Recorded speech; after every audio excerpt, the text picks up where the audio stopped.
Well, I'm about to share the most frustrating install in my 7 or 8 years of doing a DIY project. I've taken on the project of installing an alternator in my 2006 Odyssey.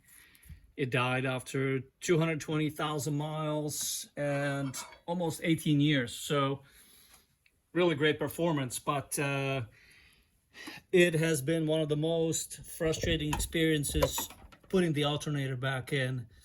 So I wanted to just share quickly a couple of tips and tricks for that. There are a couple of good videos out there, and I'll put them in the description, that already explain the process of opening up the engine bay and moving the power steering fluid reservoir out of the way, as well as the windshield washer. And then there is this black piece here is it's stuck. It's an electrical box of sorts, so you can undo that and get it out of the way. Getting the alternator in and out was a beast. I have timed myself, made a video of removing it just from once it's already been out of the compartment, and I put it in here. It took me 8 minutes to wiggle it out through here. So just be prepared that it's going to be a very frustrating experience. But here are the tips. Removing the alternator was pretty difficult. I mean, just wiggling it out of its place. So you have to be patient, put some elbow grease into it, and you'll be able to get it out. Now, it was impossible for me to put the alternator back in. And what I've discovered, I did watch a couple other videos, is that there is where the alternator goes. I'll show you here. It's gonna sits like this in the engine bay. This is the way I'm looking at it here in the engine bay. This is the left side, this is the driven side, and it has this.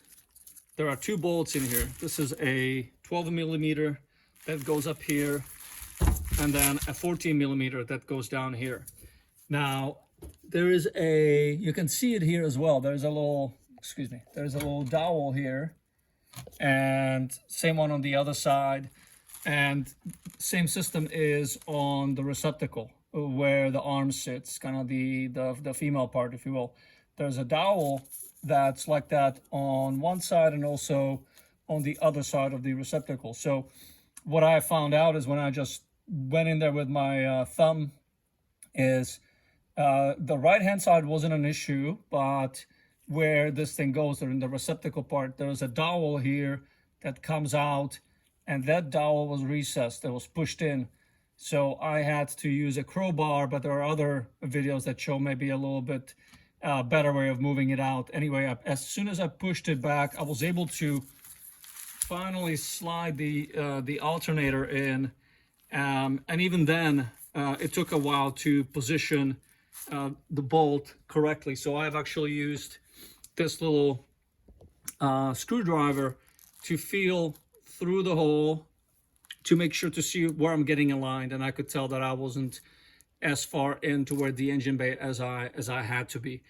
I did align this one. I actually put in the 12 millimeter first, and then I tried to align the 14, but I couldn't move it back and forth, so I had to remove the 12 millimeter and then push the alternator in a little bit more, put in the 14, measured again with this tool, and I figured finally that I was close, and then I was able to insert the 14 millimeter bolt and then tighten the top. So I think I spent about 3 hours on that. So hopefully you guys don't have to do that yourselves.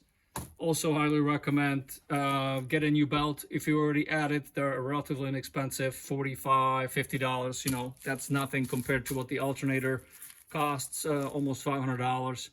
And then get new bolts. I didn't have them up, but I wish I did. Anyways, replace the bolts because if you do strip it, you're gonna have a bad time next time you're trying to get it out. So anyway, almost done with the project. I hope this is helpful, and if you have any questions, please post them below.